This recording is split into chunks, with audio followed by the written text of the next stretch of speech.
Morning. It's Monday, October 20th. The multi-front war in the Middle East is now 744 days old.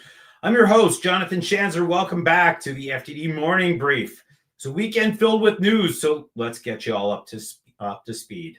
The ceasefire in Gaza is hanging on by a thread. Palestinians in Gaza continue to get gunned down by Hamas. 2 Israeli soldiers were also killed by Hamas beyond the so-called Yellow Line. The IDF responded to the attack with a series of strikes across the Gaza Strip, a clear sign they are collecting targets for their target bank for when, not if, the ceasefire is violated again. Another slain hostage is set to return home today, according to Israeli media reports. Hamas is clearly not interested in speeding up the process, and that looks like a violation of the ceasefire plan, if you ask me. But Israel is reopening the border crossings for aid. The deal abides for now. Trump envoy Stephen Witkoff and Trump's son-in-law Jared Kushner are in Israel today. Their recent appearance on 60 Minutes is worth a watch, if only to observe how the United States has very clearly normalized direct engagement with a terror group. Witkoff's exchange with Hamas leader Khalil al-Hayya was particularly jarring to me. The men talked about losing a son, both. Not to mention Witkoff's defense of Qatar. We can add, I think, Jared Kushner to that defense as well. Meanwhile, Vice President J.D. Vance is slated to arrive in Israel tomorrow. More on that in just a few minutes.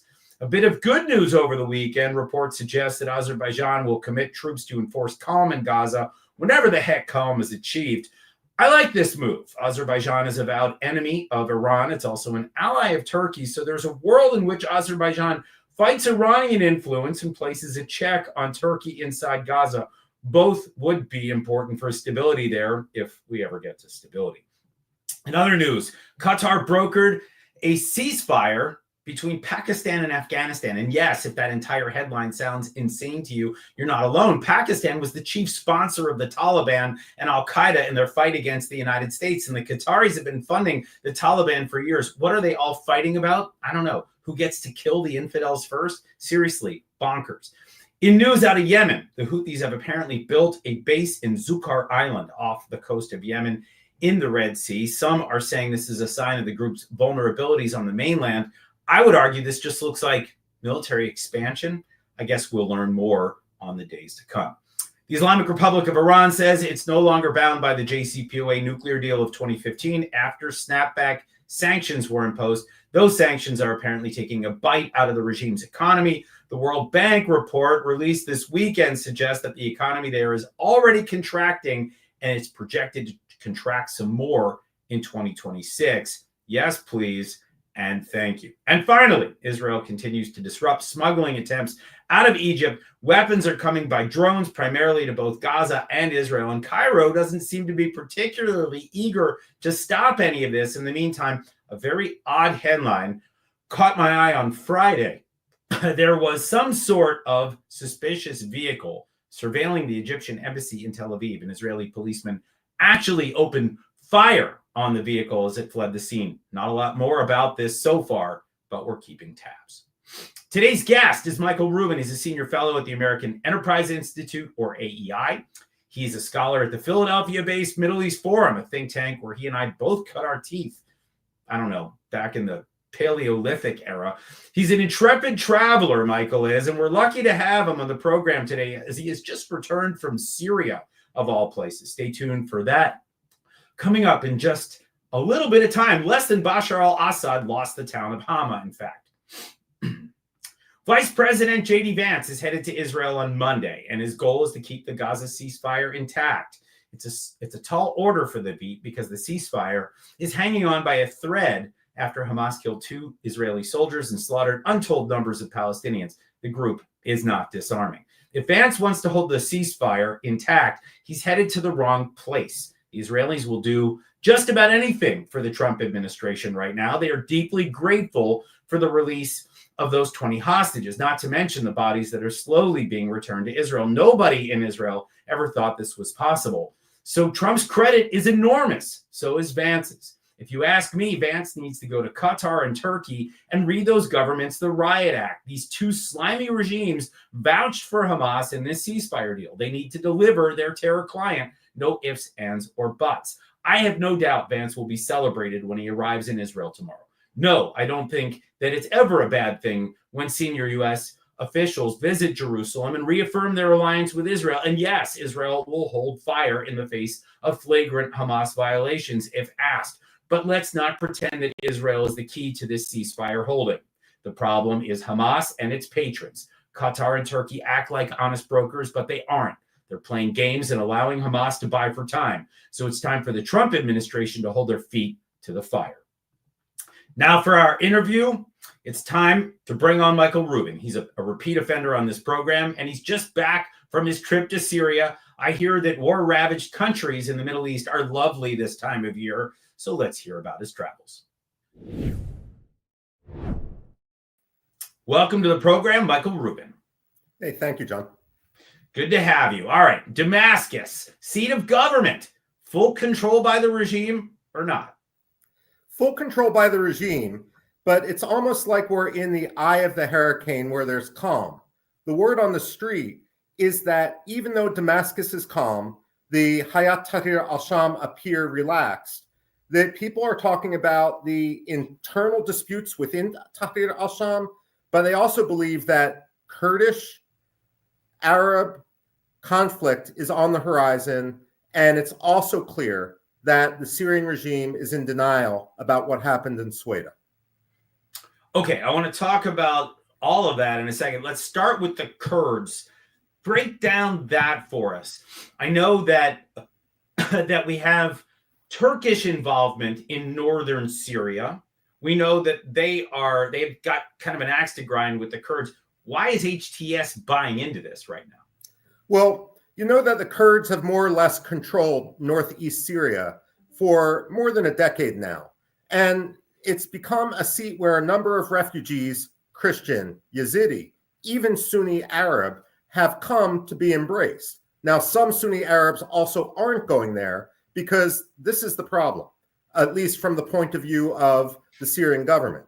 The Syrian Kurds want autonomy and they maintain their own military forces. Now, the Syrian government says everyone needs to integrate into the armed forces of Syria as an individual, not as a unit. The problem with this is the Syrian Kurds refuse to do that.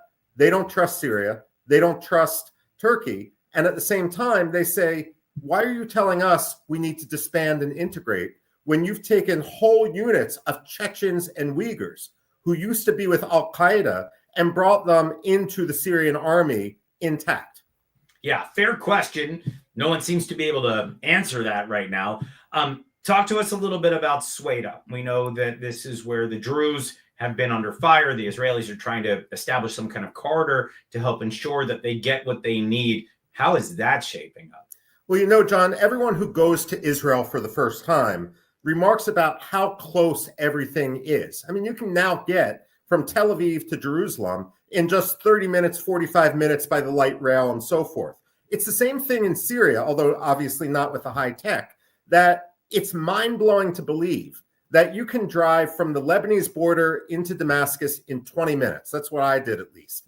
And then you can go from Damascus to East Gutra, where the chemical weapons strikes were back in 2013, in another 20 minutes. And if you drive from Damascus just an hour and 15 minutes south, you have Sweda, which is the capital of the Druze region, which Hayat Tahrir al-Sham attacked.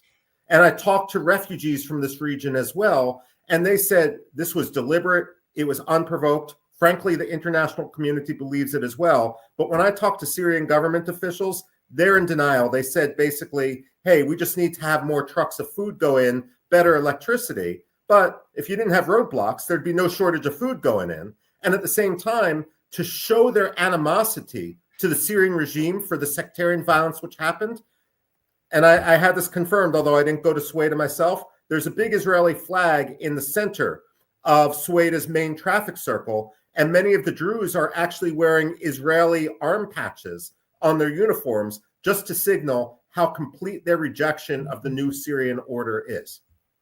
Yeah, and I got to say, I kind of like that right now. Israel's got a seat at the table there, and they are influencing the way that the minorities are being treated by this Al-Qaeda regime, even if it doesn't call itself Al-Qaeda. Tell us about Ghouta. This is, of course, the scene of the crime from 2013. Maybe just remind our viewers what happened there, and maybe just give us an update on what you saw. Well, East Ghouta is often described as a quote-unquote suburb of Damascus. What we're really talking about are apartment blocks, which are 8-9 stories high, that just go on ad infinitum. It reminded me of Raqqa in Syria, which was the capital of the Islamic State, which I was able to visit soon after the Islamic State fell.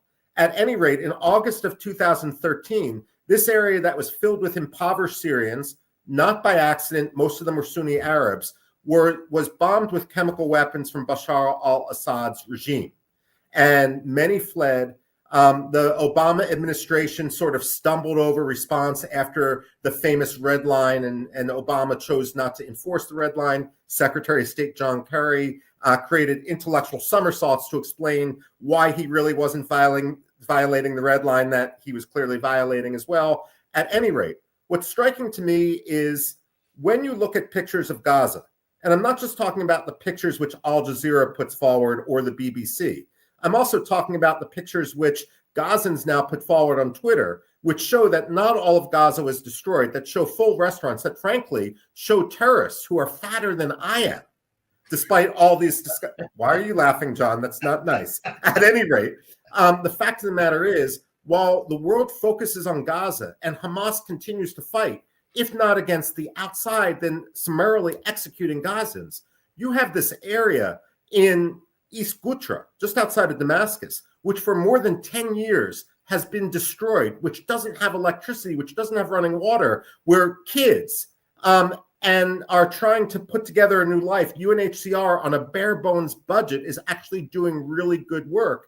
And the fact of the matter is they're not getting anything, which again shows just how curious it is that the world seems to be embracing Hamas, but in Gaza, but doesn't, and seeking to rescue it, but seems to be ignoring this area where people are actually peacefully trying to rebuild their lives. It's astounding, and frankly, the international community needs to be held to account on it.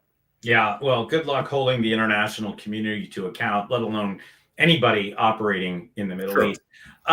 Okay, I want to ask you, if I can just, we'll do kind of a rapid fire. I want to ask you about the different actors that are trying to have influence in Syria, because we all know this is a battle for influence right now. It's a tug of war, if you will, for a bunch of different countries that would like to ultimately have the reins over the al-Shara regime or the HTS regime. So let's start with Turkey. They're the obvious ones. They were there from kind of, the get-go, and we heard that there used to be a lot of Turkish officials that would sit in on meetings as observers, and diplomats would come through town. Is that still the case, or are we still seeing significant Turkish influence? We're still seeing significant Turkish influence, but bottom line up front, I don't think Ahmed al-Shara is going to be alive in a year. And the reason is he's trying to balance within his own coalition a number of different factors. He's always been an investment of Turkey. But if he tries to pivot away from Turkey towards, for example, to become a more Syrian nationalist, something the Saudis, the Emiratis, and others want, then Turkey's going to whack him. But if he doesn't pivot away from Turkey, then perhaps the Saudis or the Emiratis are going to whack him, maybe even dissolve him in a vat of acid. The fact of the matter is, he's between a rock and a hard place, and I'm not just talking about Iraq.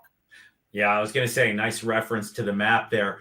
All right, Qatari influence. We've heard, obviously, the Turks and the Qataris are an axis of sorts. We heard about the Qataris bankrolling the government, bankrolling, I guess, maybe the military, too. Did you see evidence of Qatari influence? Well, I mean, I saw kids running around with Qatar Foundation T-shirts and so forth, but it's not, I mean, this is the problem, and this is why it's so frustrating that we don't see this as a nation, how Qatar is engaged in a game of influence and state capture, because they operate behind the scenes.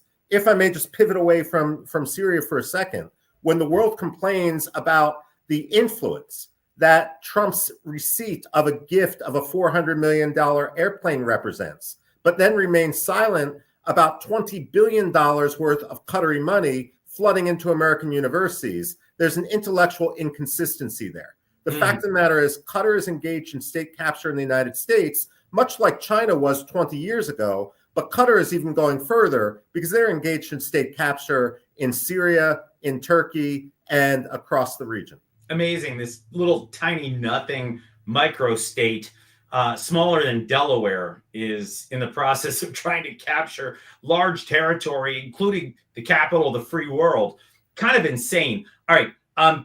Tell me a little bit about Saudi influence and maybe throw in some Emirati influence when we talk about Syria. Are we seeing that as well?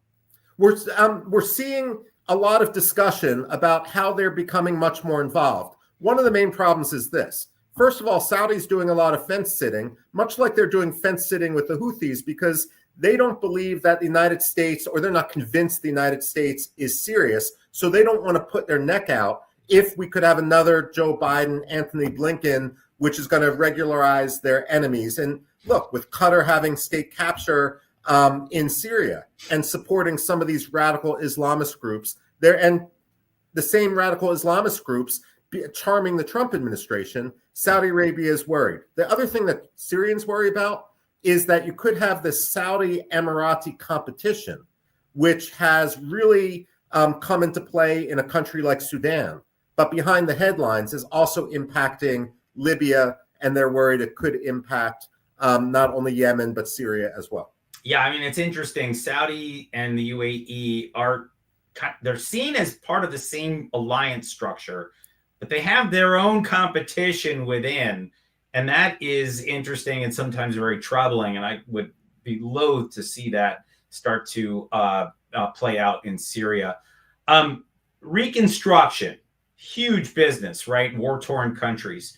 Did you get a sense of who the big players are right now in Syria when you talk about those billions of dollars of contracts for the rebuilding of Syria? Well, I think, look, you're a treasury man, and just with regard to your last question, we're both students in the Middle East. It's the traditional same, but different answer you get throughout. But when it comes to the reconstruction, look, we're still in the early stages of it. But this is why I think we need to understand what Ahmed al-Shara is doing at Turkey's behest, at Qatar's behest, when he tries to have a transitional government for 5 years. I mean, basically, he's setting down his Islamist tentacles so that there can't be a change after that. At the same time, Turkey looks at Ahmed al-Shara as an investment, and now it's time to pay up. Erdogan wants his billions of dollars worth of business, and Turks are big into construction. So I suspect that's starting to get started, which is why Ahmed al-Shara doesn't want doesn't want an interim election or anything which could knock him out of power. And Turkey will support him because billions of dollars are on the line. As you know from working in the Treasury, John, it's always follow the money. It is follow the money. And the idea, by the way, that Ahmed al-Shara doesn't want elections, shocker, right? I mean, this is a guy that has just taken power by force, and it's pretty rare in the Middle East that after that happens, they say, "Oh yeah, let's now have elections. Let's let the people decide." Yeah, good luck with that. All right, question about what the regime is saying, right? I mean, you're just there, you're talking to folks from the new government. What do they want Westerners to know? What kind of bull fertilizer are they selling us? Well, first of all, they say they're open for business. Second of all, they say that they want a broad-based coalition, but they won't talk about how when they had elections for their parliament recently, they had elections, it was the Somalia model. So basically you appointed 3,000 people and they were the only ones who were allowed to vote. So should it really be a shocker that you'll only have maybe one woman and a couple Christians in parliament? And now the parliament will be completed when Ahmed al-Shara appoints, I think I forget the actual percentage, 1/5, 1/4, 1/3. So everyone's seeing whether he's actually going to appoint Kurds and others to show that he wants to integrate Syria. One of the other talking points, of course, and this relates to Israel, is Israel has attacked us more than 400 times, but not a single bullet has been fired from Syria. This is a kind of disingenuous approach, because if Israel sees heavy weaponry coming through Syria, then they're not going to wait until they get struck. And look, this came into, clear sight for me, because the hotel I was staying in was right across from the Syrian Defense Ministry, which was struck by the Israelis in July. And by the way, when I said Hayat Tahrir al-Sham was relaxed, they just stood aside and allowed us to take photos of this defense ministry with all the collapsed floors, so long as they weren't in the photos themselves. Fascinating. That's just wild. All right. In addition to your travel to Syria, you actually went to Lebanon, and you had a rare opportunity to sit down with the president of Lebanon, Joseph Aoun. What was that about? Well, let me broaden this out, because I can't betray private conversations. I talked to a host of different Lebanese, and I also went to Dahia, which is the neighborhood in southern Beirut where Hassan Nasrallah was killed. Let me say, among Lebanese, especially among the Lebanese armed forces, there is a sense that the army of Hezbollah is defeated, but Hezbollah itself is not. As one former general told me, Hezbollah got fat, they got lazy, they got arrogant, and they lost the war with Israel. But now their lesson learned is that they need to go back to the pre-2000 era, where they have cell structures and they can be lethal if they go back to the way they operated back in 1983, for example, when they attacked the U.S. Embassy and Marine barracks in Beirut and so forth. That's where we are. The Lebanese government is trying to balance their commitment to disarm Hezbollah with a desire, perhaps misplaced, not to humiliate the movement, because they still see them as part of the social fabric and are afraid about this backlash.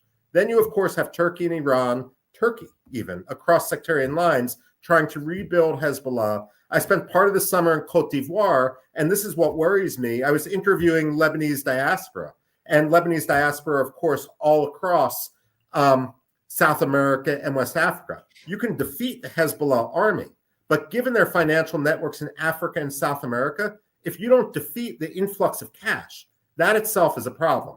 Now, one policy prescription I'm looking at, back in 1992, when the Lebanese forces were disarmed, they were allowed to sell their weaponry.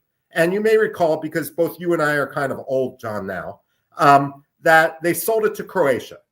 One of my questions is, could you have a system where the Lebanese armed forces would buy the Hezbollah weaponry, but not give the money to Hezbollah, but rather then use that money to invest and rebuild in the Hezbollah southern Lebanon? The other thing I would love to do, and I think this is an elegant solution, which you might agree, under the Biden administration, there was a relaxation of an unfreezing of sanctions. $6 billion went to a Qatari bank account.